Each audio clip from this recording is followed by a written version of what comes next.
If Michael Jackson was the undisputed king of pop, then his baby sister Janet is its princess. When I recently sat down with her, barely 5 months after his death, I couldn't help but see so much of him in her. Shy and soft-spoken offstage, ferocious onstage. I also saw the part so few of us ever get to see, her humor. Even in mourning, she laughed. But most of all, she remembered a life together.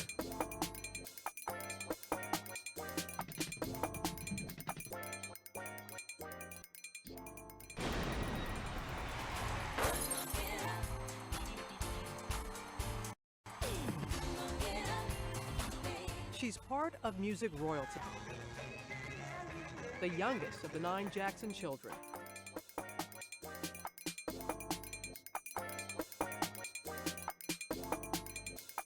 One of the most famous musical families in the world. But when Michael Jackson is your brother, there's a lot to live up to. Long ago, Janet Jackson staked out her own claim to become a music icon with videos like Love Will Never Do.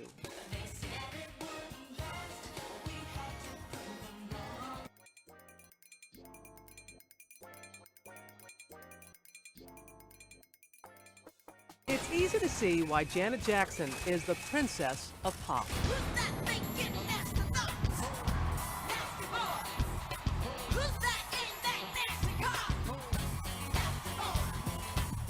But this summer, America saw Janet Jackson as we've never seen her before, as a grieving sister, a bereaved aunt. I just wanted to say, speak up, sweetheart, speak up. After the memorial, she walled herself in silence. 2 months later, at the Video Music Awards, she staged a moving tribute to her brother. There he is, the king of pop, larger than life, and dancing with his sister one last time, together, yet apart.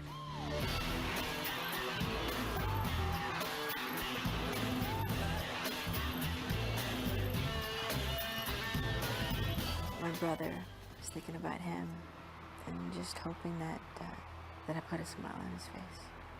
She has fiercely guarded her private thoughts about the death of her beloved brother.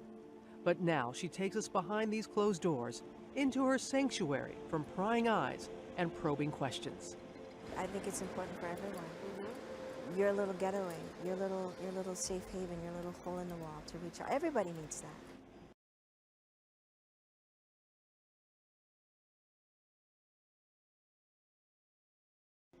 Here in this starkly elegant beach house in Malibu, she spoke to us for the first time about loss, love, and what remains. How are you? I'm well. I'm well. You in a good place? Yes, I am. Her home is filled with memories. This photo was taken at a family gathering the last time she saw her brother. It must be very special. Very. To have that photograph. Who were you closest to when you were growing up? Mike. The last time you saw Michael was around your birthday. 2 days before my birthday. Did you tell him you loved him? No, it was the last thing we said to one another. It was. Yeah. And said, I love you. He says, I love you too, Dunk. You wrote, I can't describe our pain in losing our brother, or the pain of his children in losing their father, or the pain of my parents in losing their son. I still have not seen the film This Is It. I still can't watch any of his videos, listen to his music. I'm certain that one day I'll again be able to enjoy the miraculous sound of his voice and the marvelous sight of his dancing, but that day has not yet arrived.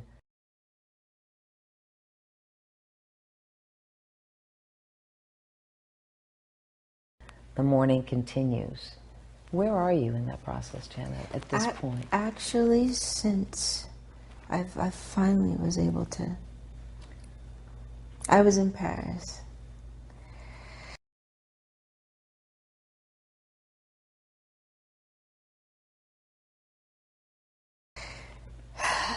And it was one of those moments.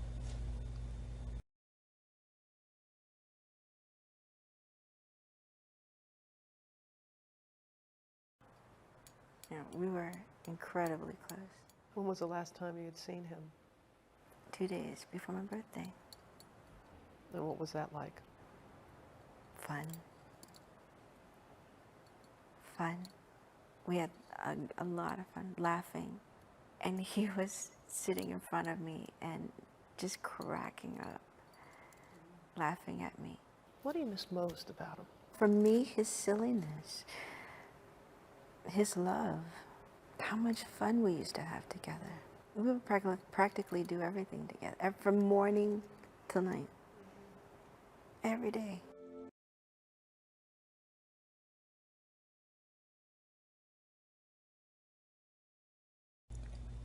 At some point, you have to move on.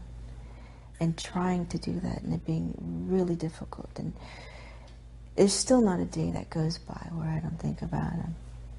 Not one day. Not one day. And kind of pushing myself, forcing myself to a certain degree to get over this, because it's not the healthiest. It can be debilitating, I'm yes, sure, emotionally. Yes, very much so. And I just spent the night just watching all his videos, listening to his music. And there were moments when I felt to cry, and moments that made me laugh. And it was good for me. I needed it. I guess out of everyone in my family, I never had that moment to cry about his death. Why didn't you have that moment?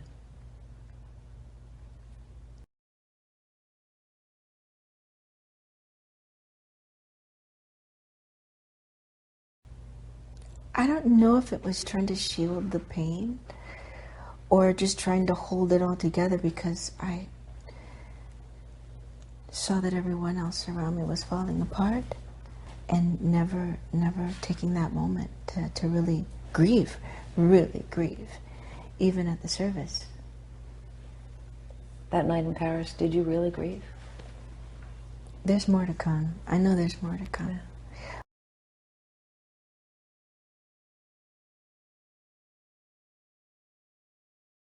Yeah. But for now, yeah.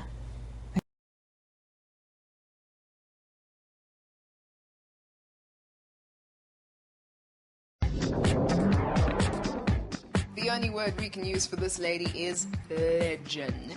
And she's embarking on a 35-city tour to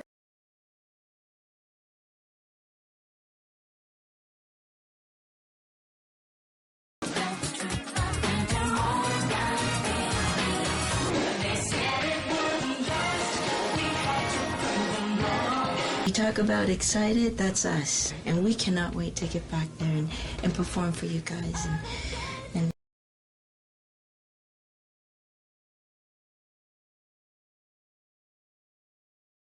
And just to have a good time, so thank you. So why did you choose to do this tour in a more intimate setting? This tour is for the fans. It's dedicated to the fans. It's my way of saying thank you. It's different from doing stadiums or huge arenas. I can see everyone.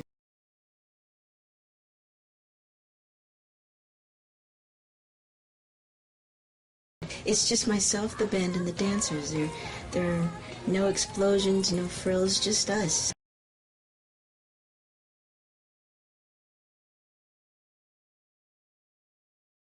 I do, I guess you would call it a virtual duet with my brother Mike, Scream, and I love it.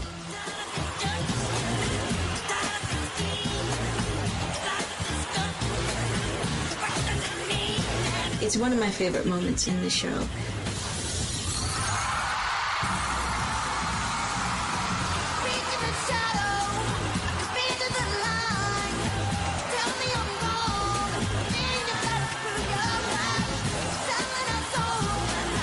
I was writing in the studio like crazy, trying to come up with a track, because he was in New York finishing his album, and I was in Minneapolis creating all different tracks for him, and just lots of different types, and to present to him to see which he liked, which one he would like best, and he chose Scream. He chose that track, and then he and I worked on the melody and the lyrical content together, and it was really representing what he was going through at that time in his life, which was a ton of drama, and me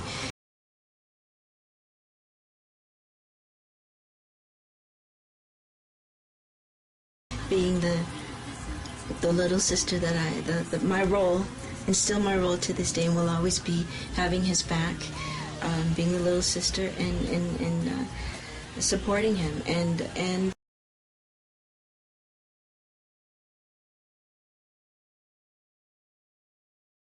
being the little sister that my role, and still my role to this day, and will always be having his back, being the little sister, and supporting him, and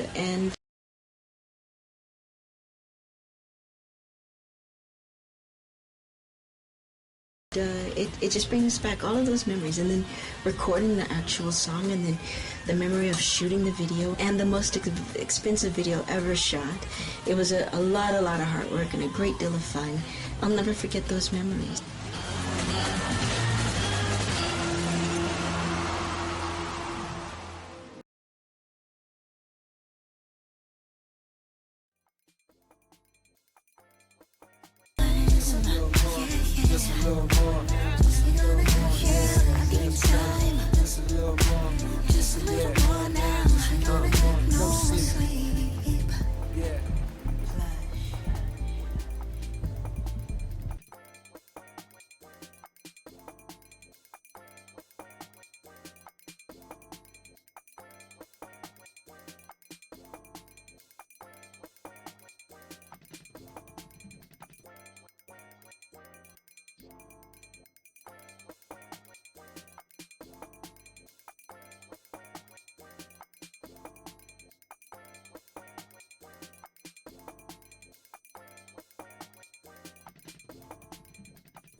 Elbow Grease Productions, in association with MichaelJacksonInsider.com, presents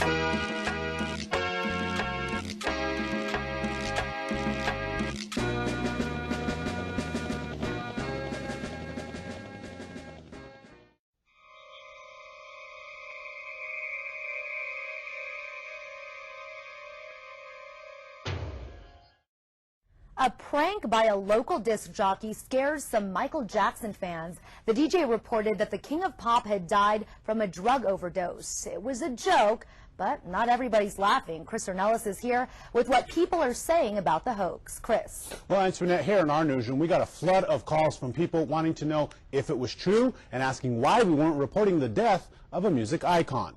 The short answer is we didn't report it because it didn't happen. The hoax happened yesterday on 97.7 The Wild. It's a rhythm and blues station owned by American General Media. A DJ reported on the air that the 50-year-old moonwalker had died from an overdose.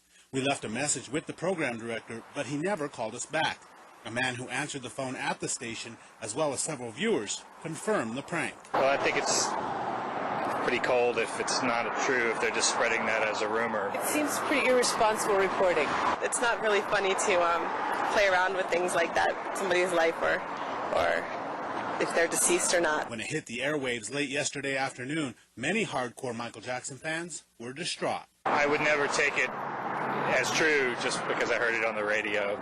I mean, I would certainly try to verify it, see if it were really true. One man wrote us an email saying that it was a tasteless joke that upset a lot of people.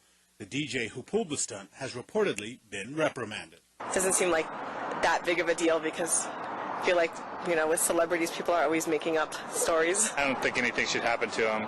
Just think they need to find something better to do. We did some digging and found what might be the beginning of the rumor turned prank. A Jackson biographer told British newspapers yesterday that Jackson was seriously ill.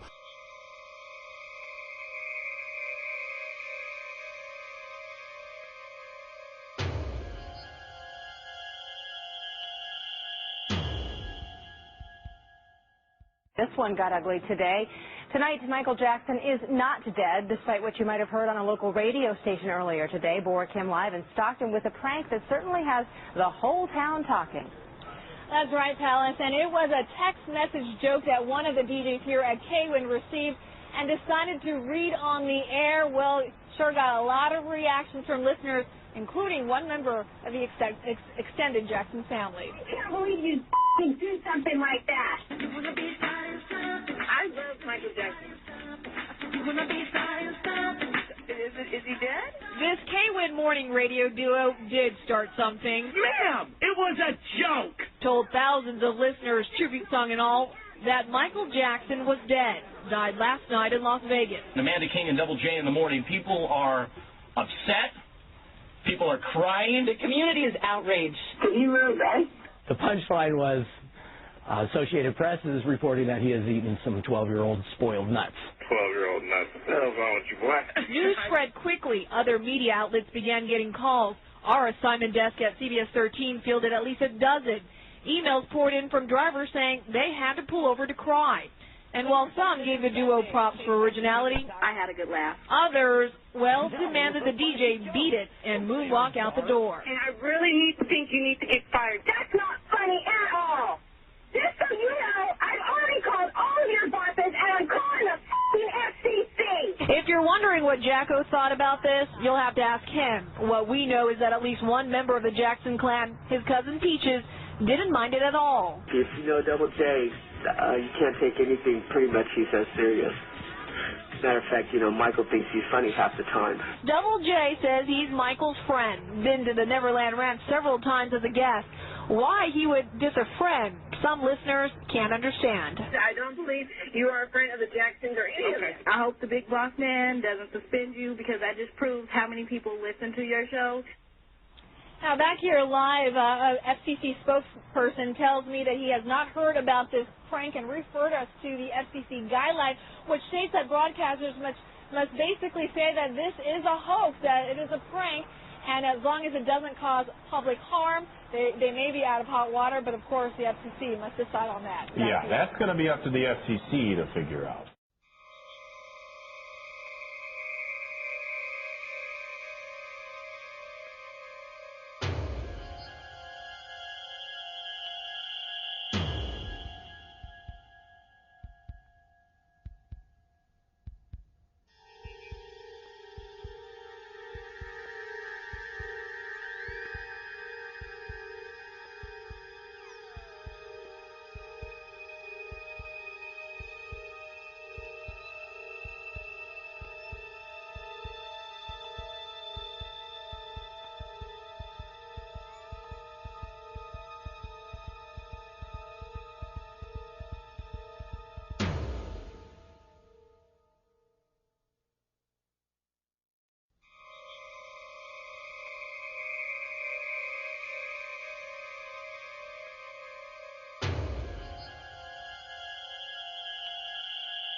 A part of a news article from Weekly World News, and if you look at Weekly World News in 1994, they had predicted that Michael Jackson planned to fake his own death, and coincidentally that article was republished 5 days before the death announcement. And then we were told right here in print on June 25th, 2009, the death announcement date, that Michael Jackson faked his death.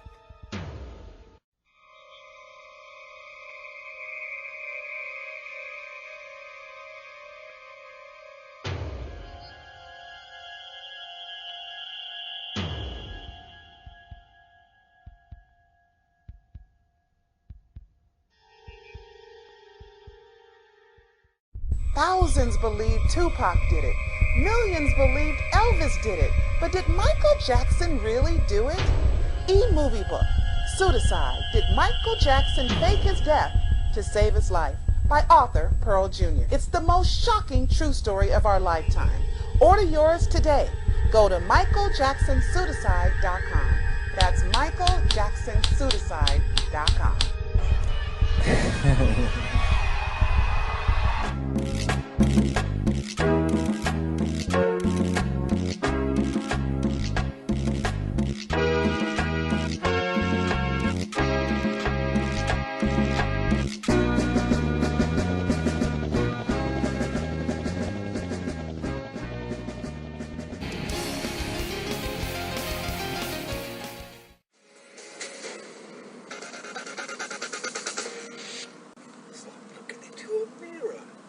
While facing off against a myth about identity theft, Wow. Adam and Jamie had incredibly accurate handmade masks made. Oh my God. Now I have the power. Don't you find this a little weird? Yeah, it is. And of course, it led to a whole heap of hilarious hijinks. This is my brother, Jamie. I may be biased, but I think it's an improvement. Some of which we couldn't fit into the show. So here you go. Oh, yes, I'm feeling very handsome today. I was thinking of going someplace and kicking a puppy, then they'd blame it on you. Next. Next. Next. Next. That's it, I'm almost singing it. These things are heavy. My teeth are falling out. It's no good. How's my beret? It's not bad. Hello. Hello. Little known fact, I traveled with the Bushmen of the Kalahari for well over a decade. Thanks very much. Thanks. Thanks. Thanks very much. Thanks very much. Thanks very much. It's good morning. I feel like perhaps a tin can or a paper towel with something delicious. Yes. Wonderful, wonderful. All right, I think I'll strut around the town. Goodbye. Where's Jamie, Zero? Where's Jamie? Where's Jamie? Ah, good girl. That's the control. Okay, Zero. Speak. Good girl. Zero's a highly trained dog. Now let's... Where's Jamie? Go get him. Where's Jamie? Where's Jamie? Good girl, Zero. Good girl. She's very confused.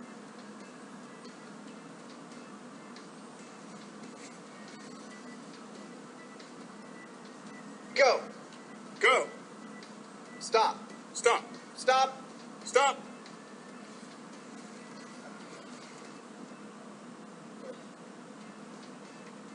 I can't wait to get back into my normal clothes. Me neither.